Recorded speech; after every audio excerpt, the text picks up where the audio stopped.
এবার প্রশ্ন হচ্ছে যে তাহলে কি গোটা বিশ্ব জুড়ে একটা যুদ্ধ আবহ, মানে এবার কি তাহলে তৃতীয় বিশ্বযুদ্ধ শুরু হতে পারে?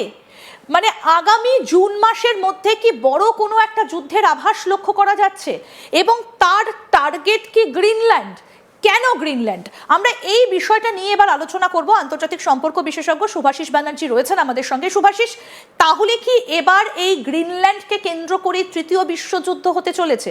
কি মনে হচ্ছে আপনার? ডোনাল্ড ট্রাম্পের সেই কল্পনাতীত সোনার কেল্লা, যেটা ডক্টর হাজরা খুঁজেছিলেন বাচ্চাটাকে নিয়ে, ওই সেম সেম সোনার কেল্লা হচ্ছে এই গ্রিনল্যান্ড। কেন গ্রিনল্যান্ড ইম্পর্টেন্ট? কারণ গ্রিনল্যান্ডের রিসোর্স, যা ন্যাচারাল রিসোর্স আছে, যা মিনারেল ডিপোজিটস আছে, সেই জিনিসগুলোকে দখল নিয়ে আমেরিকা তার যে লুপ্তপ্রায় একটা ইকোনমিক স্ট্যান্ডের দিকে আমেরিকা এগোচ্ছে, যেটা যে কোনো দিন মুক্তি উপড়ে পড়বে, সেই জায়গা থেকে আমেরিকাকে রিকভার করার জন্য গ্রিনল্যান্ড একটা অত্যন্ত ইম্পর্টেন্ট স্ট্র্যাটেজিক একটা স্টেপ। এবং তার জন্যই তারা বিভিন্ন রকম ভাবে চেষ্টা করছে গ্রিনল্যান্ডটাকে অধিগ্রহণ করার। দ্বিতীয় জিনিস একটা বোঝাটা খুব আবশ্যক এখানে, সেটা হলো এই যে একটা লোকেদের একটা ধারণা সৃষ্টি করার চেষ্টা করছে যে অ্যাজ ইফ গ্রিনল্যান্ডে যদি যারা যারা গিয়ে প্রোটেকশন দিচ্ছে তাদেরকে আমরা উড়িয়ে দেবো, মেরে দেবো, ফাটিয়ে দেবো, এরকম কোনো বিষয়ই নয়। পয়েন্টটা হচ্ছে 37 ট্রুপস পাঠান নাকি আপনি 200 ট্রুপ পাঠান, আপনি যে কিছু পাঠান, রাশিয়া একটা স্ট্যান্ড নেবে, ইন্ডিয়া স্ট্যান্ড নেবে, চায়না স্ট্যান্ড নেবে, এইরকম করে একটা ক্লামজি সিনারিও ক্রিয়েট করা কোনো মানে হয় না।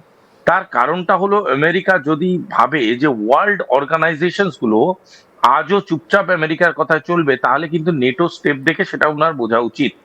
দ্বিতীয় জিনিস বোঝা উচিত, ইউনাইটেড নেশনস এবং উনার নিজের সেনেটও কিন্তু অত্যন্ত কনভিন্সড নয় উনার এই ধরনের বক্তব্যে বা ওই ধরনের ডিসিশনে। সো আমি আবারও বলেছি আপনাদের চ্যানেলে, ইভেন আপনার প্রোগ্রামে আমি হয়তো মানে 5000 বার বলেছি কথাটা, যে Donald Trump is not America as a whole. আর গোটা আমেরিকা মানেই ডোনাল্ড ট্রাম্পের দেওয়া বিবৃতি নয়। তাছাড়াও একটা বড় পলিটিক্যাল অ্যান্ড ডিপ্লোম্যাটিক গ্যামাট আছে, যারা ডোনাল্ড ট্রাম্পের কথাকে অপোজও করতে পারে এবং গ্লোবাল পোডিয়ামে সেটা রিপ্রেজেন্ট করতে পারে, কারণ ওদের ওখানে সরকারি সিস্টেমটা এরকম আছে। তো কনসিডারিং দ্যাট, ডোনাল্ড ট্রাম্প কিন্তু এরকম একটা জাজমেন্ট দিয়ে বেরিয়ে যাবেন ইজিলি, এটা কিন্তু নয়। সুতরাং গ্রিনল্যান্ড অ্যাটাক করা বা অ্যাটাক হওয়ার যে প্রবণতাটা দেখা দিচ্ছে, সেটা একটা প্রবণতা, এবং সেটা প্র্যাকটিক্যালাইজ করবে বলে ডোনাল্ড ট্রাম্প আমার মনে হয় না। যদি করে, তাহলে আমেরিকা কিন্তু তার গ্লোবালি তার অনেক জায়গা থেকে নিজের স্টেজ হারাবে। একদমই। আমি একটু দর্শকদেরকে জানাতে চাইবো যে গ্রিনল্যান্ডে 60,000-এর কিছু বেশি মানুষ সেখানে বসবাস করলেও গ্রিনল্যান্ডের মধ্যে এমন অতি বিরল কিছু খনিজ সম্পদের ভাণ্ডার রয়েছে যেগুলো কিন্তু এই মুহূর্তে দাঁড়িয়ে অত্যন্ত গুরুত্বপূর্ণ। কি কি রয়েছে আমি একটু আপনাদেরকে একটু যদি বোঝাই, তাহলে পুরো বিষয়টা খুব স্পষ্ট হবে যে এমন কিছু রেয়ার সেখানে খনিজ রয়েছে যেটা কিন্তু অত্যন্ত পরিমাণে উল্লেখযোগ্য। কি কি রয়েছে আমি আপনাদেরকে একটু বলি। কি কি রয়েছে? বিভিন্ন জায়গাতে রয়েছে বিরল মৃত্তিকা উপাদান, কিছু বিরল খনিজ রয়েছে, প্রায় 60টির মতো খনিজ রয়েছে যেগুলোকে যুক্তরাষ্ট্রের অর্থাৎ আমেরিকার অর্থনীতি এবং জাতীয় নিরাপত্তার গুরুত্বপূর্ণ বিষয় হিসেবে সেগুলোকে চিহ্নিত করা হয়েছে। এবং এর মধ্যে আরও বেশ কিছু গুরুত্বপূর্ণ উপাদান রয়েছে। এবং আপনাদেরকে জানাই যে যে সমস্ত বিরল মৃত্তিকাগুলো রয়েছে, যেমন জার্মেনিয়াম ফাইবার অপটিক তার তৈরির প্রধান উপাদান এমন বিরল খনিজ সেখানে রয়েছে। কি রয়েছে? গালিয়াম, যেটা ব্যবহৃত হয় সেমিকন্ডাক্টর বা কনজিউমার ইলেকট্রনিক্স বিদ্যুৎ সরবরাহে, সেই খনিজ যে বিরলটা সেটা ওখানে রয়েছে।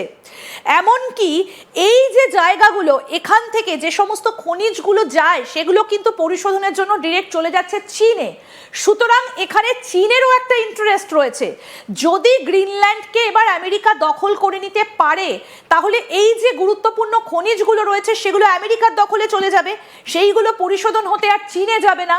তার মানে কি, এই গ্রিনল্যান্ডের দিকে নজর দিয়ে একই সঙ্গে চীন এবং রাশিয়াকেও কিন্তু টার্গেটে রাখছে ডোনাল্ড ট্রাম্প। আমি এই বিষয়টা একটু আপনার কাছ থেকে জানতে চাইবো শুভাশিস, যে পুতিন ইতিমধ্যেই বলেছেন যে এই গ্রিনল্যান্ডকে যদি আমেরিকা দখল করতে চায় তাহলে পুতিনও ছেড়ে কথা বলবেন না এবং ডেনমার্কও ছেড়ে দেবে না গ্রিনল্যান্ডকে।